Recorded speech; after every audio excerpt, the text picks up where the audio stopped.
Many people believe that suffering in love comes from choosing the wrong person. Yet from the perspective of Buddhism and psychology, the root of suffering does not lie in who we love, but in the state of mind we bring into the relationship. When we do not truly understand ourselves, when we have not seen our inner lack, our fears, and our unresolved wounds, we tend to choose a partner as a way to fill an emptiness, to compensate for what is missing, or to escape loneliness. And it is precisely this dynamic that turns love into a subtle form of emotional dependence. Buddhism does not deny love, but it emphasizes that when love arises from ignorance, when the mind is still clouded, then no matter how good the other person may be, the relationship will still give rise to suffering, because we are loving to satisfy the ego, not to transform suffering together. In Buddhism, the idea of a spiritual companion does not simply mean someone who goes to the temple with us or follows the same spiritual path. More deeply, it refers to someone who is able to reflect on their own mind and help us reflect on ours.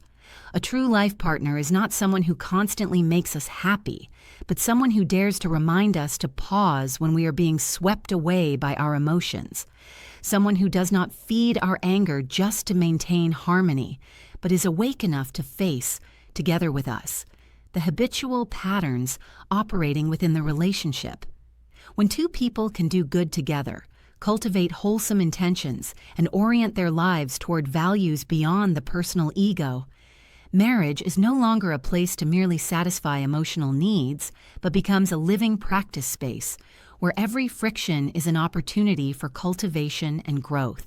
The Buddha taught that understanding is the foundation of love, because without understanding, love easily turns into possession, control, or blind self-sacrifice.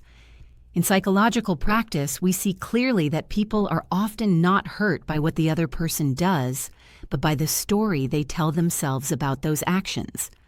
When we fail to understand the other person's suffering, their history of wounds, and the parts of them that remain unhealed, we are quick to judge, label, and react from our own wounds. Understanding in Buddhism is not about deciding who is right or wrong, but about seeing the roots of suffering from which compassion naturally arises. And when compassion is present, the relationship becomes lighter, with less struggle and less harm done to one another. One of the deepest reasons love turns into suffering is a lack of mindfulness. Many people love in a state of infatuation and attachment, what Buddhism calls craving, where the partner unconsciously becomes the source of one's sense of worth, safety, and meaning in life. In this state, we no longer see the other person as an independent human being, but as a means to meet our inner needs. And when they fail to meet those expectations, disappointment and suffering are inevitable. Mindfulness in love is the ability to recognize that the other person is not responsible for healing all of our pain, and that love is truly healthy only when both people can stand firmly on their own inner ground. Buddhism also places strong emphasis on verbal karma, because words are not merely sounds, but expressions of energy shaped by the state of the mind. When the mind is filled with anger, even words that seem reasonable carry an energy that wounds and breaks connection. Silence in such moments is not avoidance, but an act of mindfulness, a conscious choice not to plant more seeds of suffering for both people. In psychology, this is called emotional self-regulation. In Buddhism, it is regarded as a very deep form of practice. Ultimately, Buddhism views marriage not only through the lens of emotion, but through the lens of karma, conditions, and merit.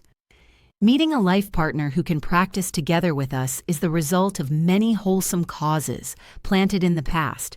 And if we do not yet have such a relationship, the appropriate response is not to cling, force, or despair, but to return to the cultivation of body and mind, to live mindfully, and to nurture understanding and compassion, because our inner state is what determines the relationships we attract.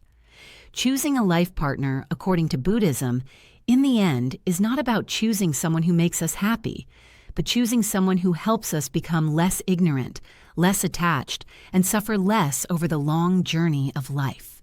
If these reflections have helped you slow down and see your love more clearly, please like and share this video with someone you feel may need to hear it. And if you would like to continue exploring deeper perspectives on love, psychology, and mindfulness, you can subscribe to the channel so we can meet again in future videos.